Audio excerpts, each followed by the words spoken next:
300-летнему юбилею Ивана Матвеева. Меценатом этого вирусного ролика выступил духовный наставник Ивана Мастер Йода.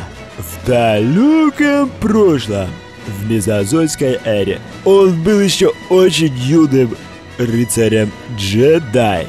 Его кровь состояла из одних мидихлорианов.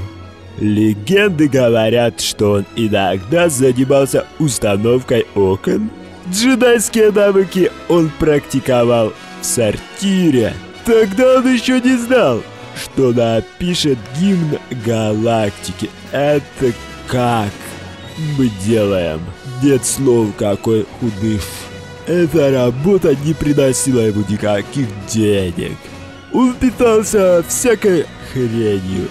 Но так не могло продолжаться вечно. Он решил заняться очень серьезным бизнесом. Продавать шаурму. Малышка, что ты хочешь мне показать? Он стал очень богатым джедаем. Мог себе позволить даже желтые шарики, на которые велись красивые дамы. Но все хорошее когда-нибудь заканчивается.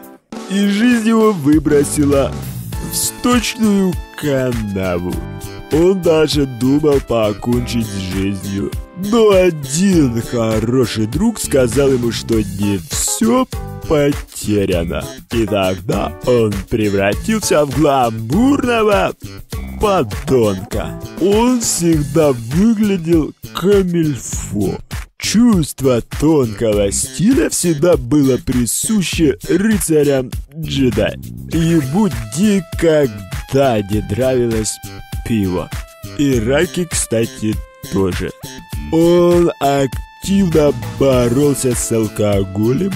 Ничто не могло его остановить в этой борьбе.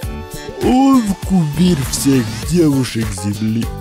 Даже после тяжелого боя он без проблем мог взять в руки микрофон и работать. Конкуренты очень боялись и уважали его. Надпись на бейджике «Сби». Все время он хотел подражать Кузьме, но у него не получалось.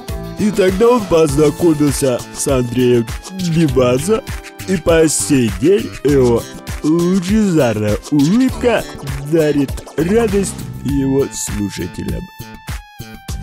Продолжение следует.